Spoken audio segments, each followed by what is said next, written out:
Ano ba talaga ang pag-aayuno? Madalas, pag dumarating ng panahon ng Kwaresma, madali para sa atin ang magdasal.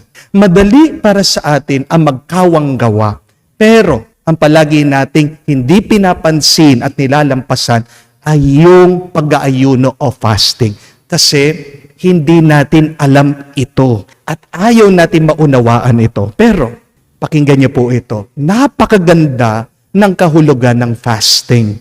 First, fasting is not about only missing a meal, but fasting is missing a meal to feed your soul and to strengthen your relationship with God. Yun yung nakakalimutan natin. Kala natin, ang pag-aayuno, hindi lang ako kakain. Pero higit pa dyan. Hindi lang pagpapagutom ang pag-aayuno.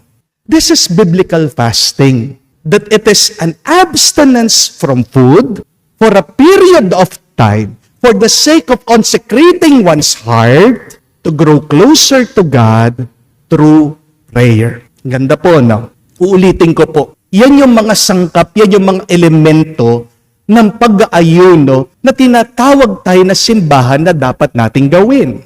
Abstinence from food for a period of time for the sake of consecrating one's heart to grow closer to God through prayer. Hindi niyo po ba napansin, walang nag-uusap sa mga kumakain sa buffet. Kapag kumakain yung mga tao sa eat all you can, makikita mo ang gusto ng mga tao nagmamadali makarami ng pagkain. Hindi po ba? Kung pagninilayan natin, yan yung halaga ng pag-aayuno. Bakit inaalis mo yung pagkain? Bakit tumitigil ka muna sa pagkain? Para makausap mo muna ang Diyos. Para makaugnay mo muna ang Panginoon at para lumakas ang iyong kaluluwa. Habang binubusog mo ang iyong katawan, nanghihina naman ang iyong kaluluwa. Pero kahit na mahina ang iyong katawan, diyan naman lumalakas ang iyong kaluluwa. Yan ang ginagawa ng pag-aayuno. The deeper our relationship with God, the stronger our souls become. Kaya umiiwas ka sa pagkain ay dahil gusto mong maalaala ng iyong katawan na ang pinakamahalaga dito sa mundo ay hindi pagkain, kung hindi tanging ang Diyos lang. As Jesus said, man does not live by bread alone, but by every word that comes from the mouth of God. But secondly, fasting is missing a meal to help those who are missing a meal. Yan din po ang tunay na kahulugan ng pag-aayuno. Ibig sabihin, nag-aayuno ka para yung iyong pagkain na dapat mong kainin, maaari mong ibigay yan doon sa mga walang makain. Ito po ang pag-aayuno na gusto ng Diyos na pinapaliwanag po ng unang pagbasa.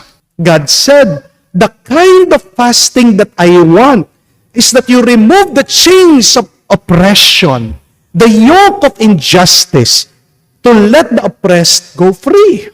Share your food to the hungry and open your homes to the homeless, the poor. Give clothes to those who have nothing to wear and do not refuse to help your relative. Natatapos dapat ang pag-aayuno sa pagkakawang gawa. You fast in order to feed others. Remember that. At napakaganda pa nga po ng pangako ng Diyos sa mga tunay na mag-aayuno na ganito. Ano ang sabi niya?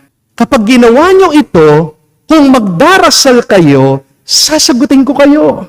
Gagabayan ko kayo palagi. Pupunuin ko ng mabubuting bagay ang inyong buhay. Kung naghihina kayo, palalakasin ko kayo. Tatawag kayo sa akin at agad akong sasagot sa inyo. Wow! Ito po pala ang sagot sa marami nating problema. Kapatid, huwag ka lang magdasal.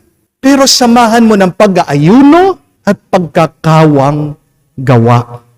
Para yung utang mo, mababayaran yan. May sakit ka, gagaling ka agad. Yung away niyong mag-asawa, magkakaayos kayo. Yung hirap mo, magkakaroon ka ng ginhawa. Yung lungkot mo, magkakaroon ka ng saya.